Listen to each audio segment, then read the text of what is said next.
नमस्ते सभी फेसबुक के हमारे प्यारे मित्रों को जो हमारे लाइव में प्रतिदिन आते हैं। सबसे पहले आज अपने देश के लिए यह गौरव का विषय है कि कारगिल युद्ध जो चला था आज उसका विजय दिवस है।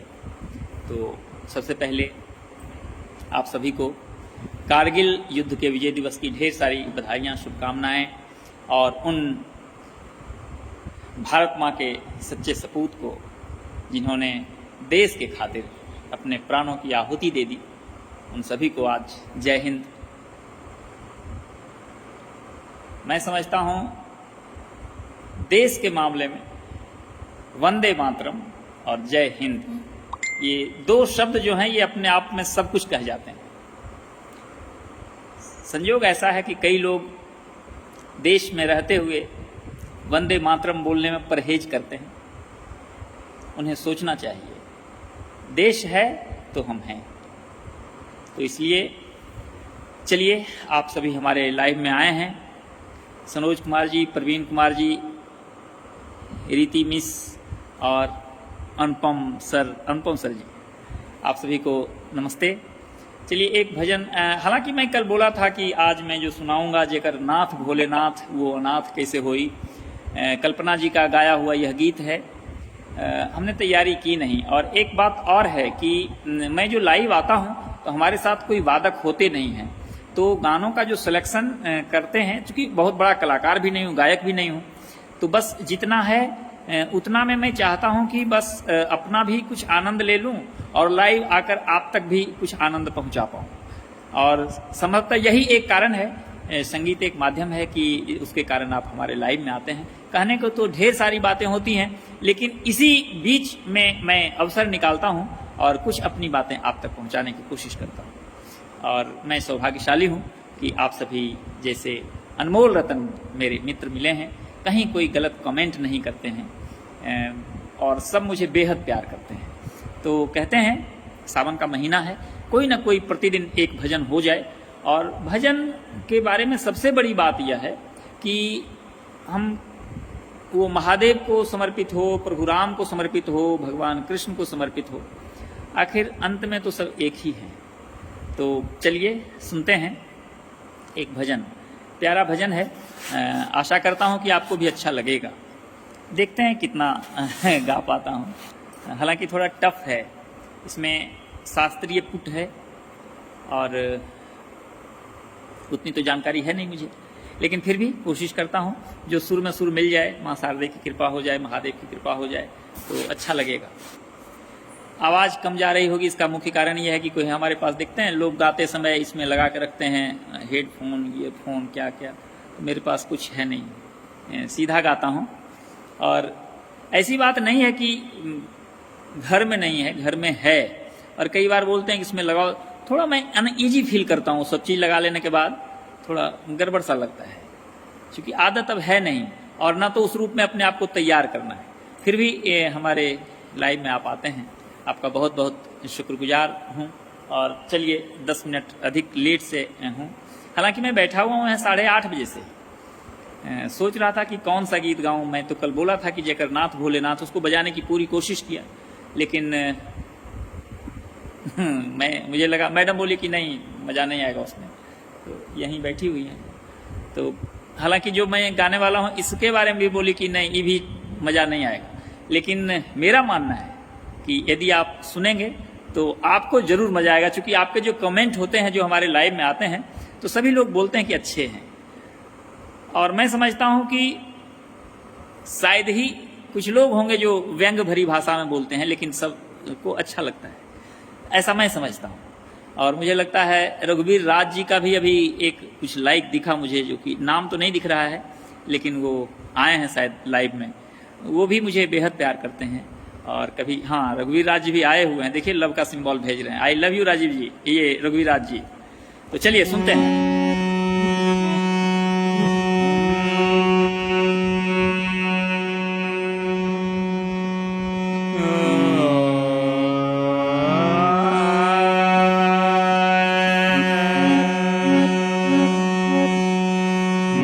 मेरी मस्ती लेके आई, मुझे मेरी मस्ती कहाँ लेके आई, कहाँ लेके आई, कहाँ लेके आई, कहाँ लेके आई, मुझे मेरी मस्ती कहाँ लेके आई, मुझे मेरी मस्ती कहाँ लेके आई। जहाँ मेरे अपने, जहाँ मेरे अपने सिवा कुछ नहीं, मुझे मेरी मस्ती कहाँ लेके आई, मुझे मेरी मस्ती कहाँ लेके आई। पता जब चला मेरे हस्ती का मुझको, प्रत्येक आदमी को अपने हस्ती का पता होना चाहिए। पता जब लगा मेरी, पता जब लगा मेरी, पता जब लगा मेरी, पता जब लगा मेरी हस्ती का मुझको, सिवा मेरे अपने, सिवा मेरे अपने कहीं कुछ नहीं, मुझे मेरी मस्ती कहाँ लेके आई, मुझे मेरी मस्ती कहाँ लेके आई। पता जब लगा मेरी, पता जब लगा मेरी, पता जब लगा मेरी, पता जब लगा मेरी हस्ती का मुझको, पता जब लगा मेरी हस्ती का मुझको, सिवा मेरे अपने, एकदम मानिए केवल आप अपने के हैं बस, सिवा मेरे अपने, सिवा मेरे अपने कहीं कुछ नहीं, मुझे मेरी मस्ती कहाँ लेके आई, मुझे मेरी मस्ती कहाँ लेके आई। सभी में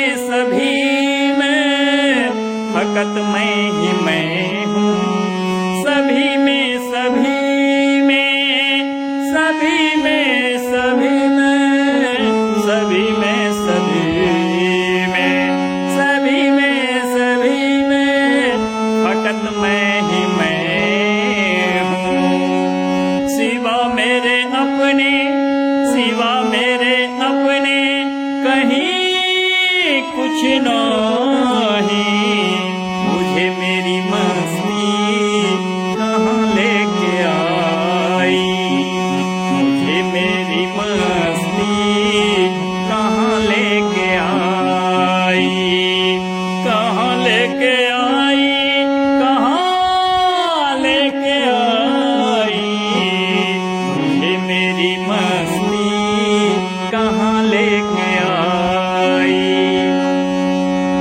न दुख है न सुख है, न दुख है न सुख है, न दुख है न सुख है, न दुख है न सुख है, न शोक है कुछ भी, न दुख है न सुख है, न शोक है कुछ भी।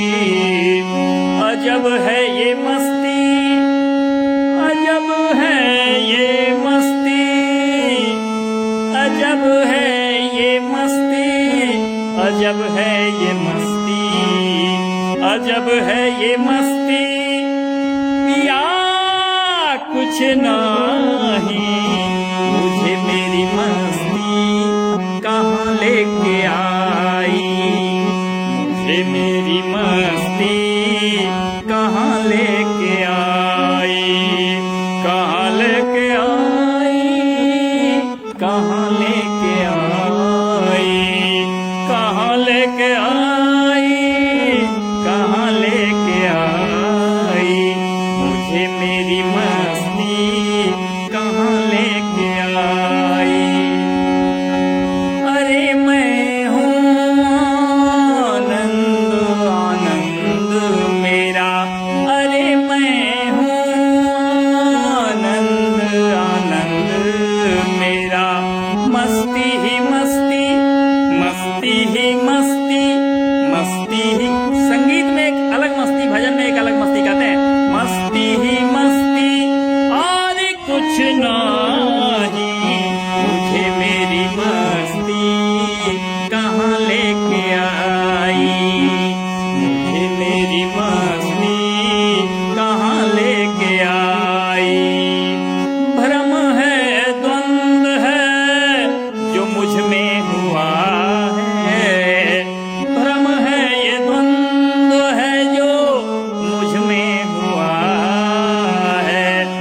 हटाया जो उसको, हटाया जो उसको, खफा कुछ नहीं, मुझे मेरी मस्ती कहाँ लेके आई, मुझे मेरी मस्ती कहाँ लेके आई। संगीत के प्रति और भजन के प्रति मस्ती मुझे यहाँ तक लेकर आई, और आप जो हमारे लाइव में आते हैं ये इसी मस्ती का परिणाम है, जहाँ आपको मैं बेहद समय से संबंधित, उसको समीचीन बोलते हैं, समसामयिक, जैसे सावन का महीना है, एक भजन तो प्रतिदिन होना चाहिए। हालांकि YouTube पर ढेर सारे हैं, सभी सुनते हैं, लेकिन ये वैसा कुछ है जो YouTube पर नहीं है। हमारा प्रयास है कि सभी को, हमने एक ऐप डाउनलोड किया जिसमें गौतम गिरियगे जी का बहुत बड़ा योगदान है। उन्होंने मुझे वो ऐप डाउनलोड करवाया है और बोला कि आपने फेसबुक पर जो कुछ भी गाया या जो कुछ बोला उसका आप वीडियो में कन्वर्ट करके उसे यूट्यूब पर डाल सकते हैं। तो यूट्यूब का एक चैनल भी हमारा है, अब क्या नाम है उसका मुझे पता नहीं, शायद रंजन कुमार ही उसका नाम भी है। तो आज मैं 1-2 दिन में कोशिश करता हूँ कि उसको, सभी वीडियो को उस पर अपलोड कर दूंगा यूट्यूब पर, और फेसबुक से उसे डिलीट कर दूंगा। क्योंकि जो पुराने, कभी कभी ऐसा होता है फेसबुक से डिलीट करने का एक कारण यह भी है कि जब कभी कोई पुराना फोटो, जैसे आज आवश्यकता पड़ गई थी अपने जिला के एक बहुत बड़े पदाधिकारी का फोटो खोजने का, तो मैं अपने पूरा फेसबुक में उसको सर्च करने लगा कि कहीं ना कहीं तो वो होंगे ही। तो ये परेशानी होती है, पूरा सर्च करने में टाइम लग जाता है। या फिर अलग से, हालांकि बहुत सारे तकनीक हैं, बहुत सारे उपाय हैं कि उसको गूगल ड्राइव में रखते हैं, फोटो को यहाँ रखना हो। तो अब सवाल उठता है कि किस फोटो की कब आवश्यकता पड़ जाए, तो उतना तो अभी उतनी जानकारी है नहीं। और कहते हैं कि डिजिटली वर्तमान विधानसभा अध्यक्ष महोदय और अपने लखीसराय के विधायक महोदय ने आज से बहुत पहले, मुझे लगता है 5 साल पहले, इस बात की चर्चा उन्होंने की थी कि हमें डिजिटली साक्षर होना चाहिए। कल भी इस बात को उन्होंने दोहराया था मीटिंग में। तो सही बात यही है कि आज भी हम डिजिटली पीछे हैं। और चूंकि 30 मिनट आपका समय मैं लेता हूं और एक ही भजन लेकर आया, भजन तो एक माध्यम है, संगीत एक माध्यम है जो कि हमें आपसे जोड़ता है। और संगीत के जो प्रेमी लोग हैं वो निश्चित रूप से वो गाना सुनने के लिए आते हैं। कुछ ऐसे भी मित्र हैं जो संगीत के बाद हमारी कुछ बातें होती हैं उनको अच्छी लगती हैं, कुछ विश्लेषण करने के उद्देश्य भी कि क्या गलत है क्या सही है। एक छोटा सा मैं अभी उदाहरण दूंगा, बहुत छोटा, कोई बुरा ना मानेंगे इस बात का। मैं दावे के साथ कह सकता हूं कि आज हिंदी में हम लोग क ख ग घ ये सब सीखते थे बचपन में, लेकिन मेरा मानना है कि 100 में 100 वो तो बचपन में सीखते थे। जो हिंदी मीडियम में पढ़ने वाले थे वो क्लास 1 में सीखे होंगे, इंग्लिश मीडियम वाले को प्ले ग्रुप से हम लोग सिखाते हैं, प्री नर्सरी से सिखाते हैं। लेकिन मैट्रिक पास करने के बाद भी वह याद नहीं होता है। यह सत्य है, कड़वा सच है ये। आखिर दोष किसका है? YouTube पर जो वीडियो पोस्ट करते हैं पढ़ाते हुए टीचर, कई, अब उसमें पुरुष महिला की बात नहीं है, लेकिन उसमें जो शिक्षिकाएं या शिक्षक होते हैं, क ख नहीं आता पूरा, वो बोलते हैं कि अभी मैं बोल के सुनाऊंगा आपको, है ना, थोड़ा समय तो लगेगा। जो जिनको लगे ये बुरा लग जाए कि नहीं देखियो ये मास्टर है, पढ़ाना शुरू कर दिया, फेसबुक पर भी आके, पढ़ाने की बात नहीं है। मैं एक पर्दाफाश करना चाहता हूं और ये बताना चाहता हूं कि आखिर हम क्यों नहीं इस ओर ध्यान देते हैं शुरू से ही। मतलब बच्चों में ये, केवल विद्यालय कितना करेगा जब तक अपनी इच्छा नहीं होगी। मुझे संगीत सीखने के लिए किसी ने पीटा नहीं, कोई ऐसा व्यक्ति नहीं जो डांटा हमको कि नहीं तुमको गाना सीखना ही होगा बजाने के लिए हारमोनियम। अपनी इच्छा हुई और सीख लिए। लाख सरकार कह रही है कि 18 वर्ष से कम आयु वर्ग के बच्चों को बाइक नहीं चलाना है, लेकिन 18 वर्ष से कम आयु वर्ग के दर्जनों बच्चे बुलेट चलाते हैं सड़क पे, है ना। तो एक भीतर में यदि उनकी इच्छा है कि हमको ये सीखना है तो वो आ ही जाता है। साइकिल चलाने के लिए या कोई भी ड्राइविंग लाइसेंस इतने सारे लोगों को इशू है। आज भले ड्राइविंग सिखाने का एक दो इंस्टीट्यूट वगैरह खुला है, लेकिन सोचिए कि जिन लोगों के पास जो अभी पहले थे, कौन सा स्कूल था, कौन सा कॉलेज था जहां वो ड्राइविंग सीखे, लेकिन लाइसेंस सरकार जारी करती है ना। तो बात यह है कि हमें एक जुनून होना चाहिए। अब देखिए, मैं उदाहरण बता रहा हूं। एक दिन वो बता रही थी, कोई शिक्षिका थी, क ख ग घ ड़ बोल रही थी वहां, जबकि होता है क ख ग घ अंग। दुर्भाग्य है, कम से कम ग्रेजुएट तो होगी ही, है ना। कई शिक्षकों के आते हैं, ग्रेजुएट तो जरूर होंगे, और चूंकि हिंदी विषय पढ़ा रहे हैं तो हिंदी मुख्य विषय के रूप में भी रहा होगा उनका, और तब बताते हैं क ख ग घ ड़। दुर्भाग्य है। और ये बहुत सारे वीडियो आजकल वायरल होते हैं।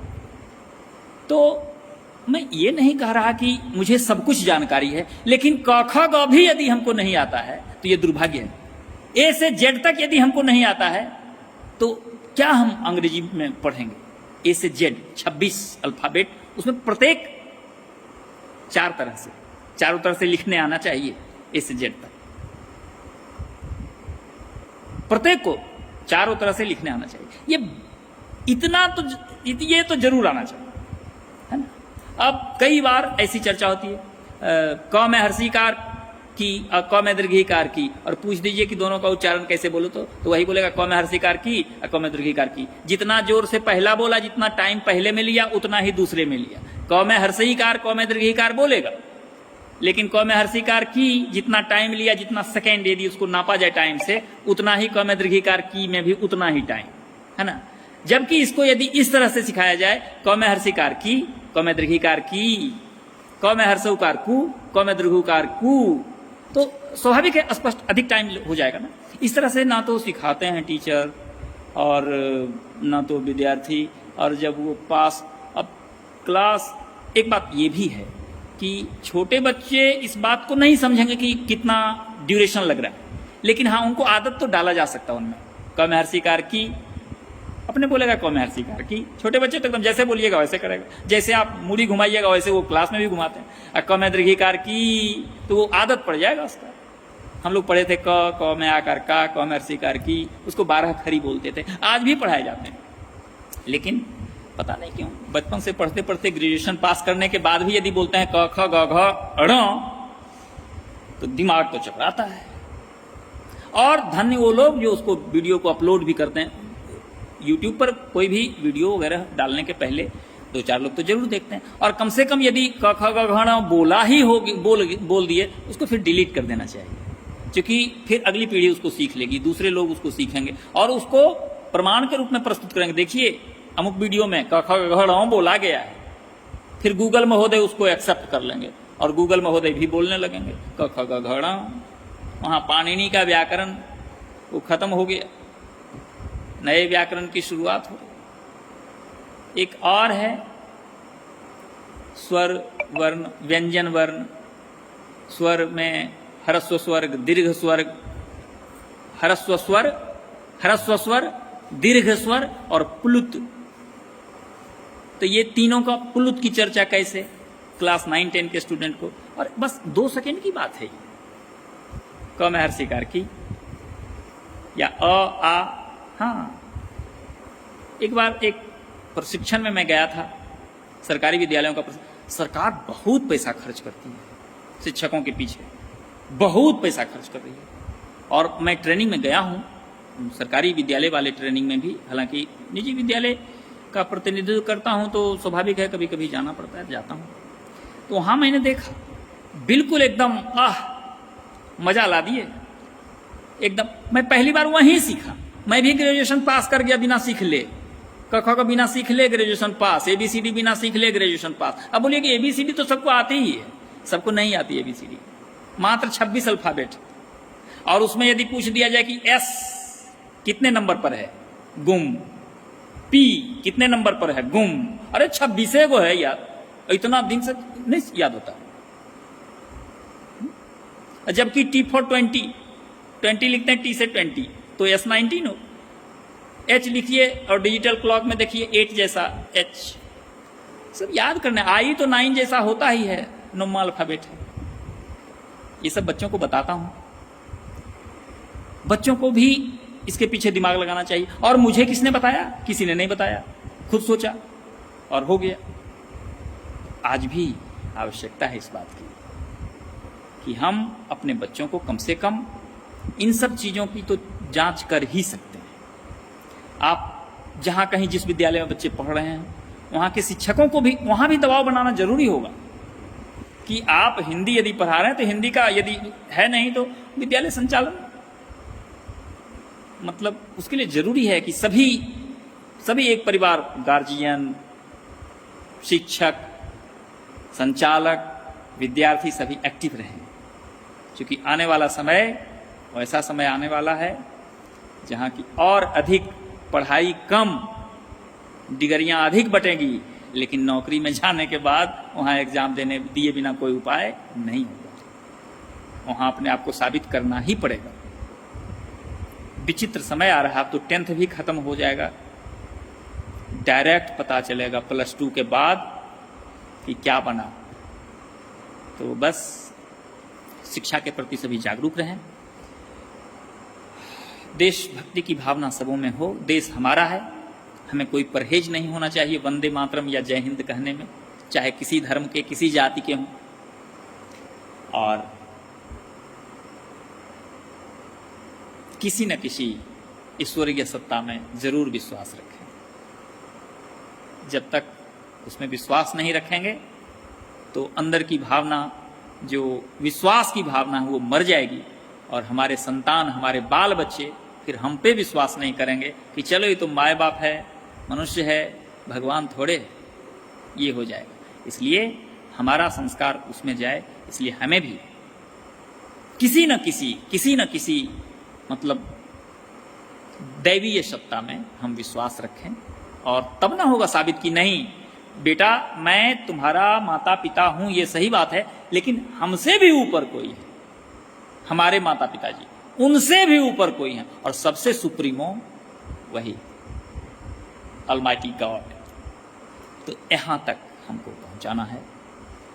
यह सबों में ऐसा संस्कार आवे। बस आपका लगभग 30 मिनट समय मैं जो लेता हूं 9:30 बजने को है। आप हमारे लाइव में आए। हमारी कुछ बातें कड़वी भी आज हो गई, पता नहीं इस वीडियो को रखूंगा या डिलीट कर दूंगा, लेकिन जो भी बात है ये आज चिंतन का विषय है, समझने का विषय है। हर हर महादेव, शुभ रात्रि।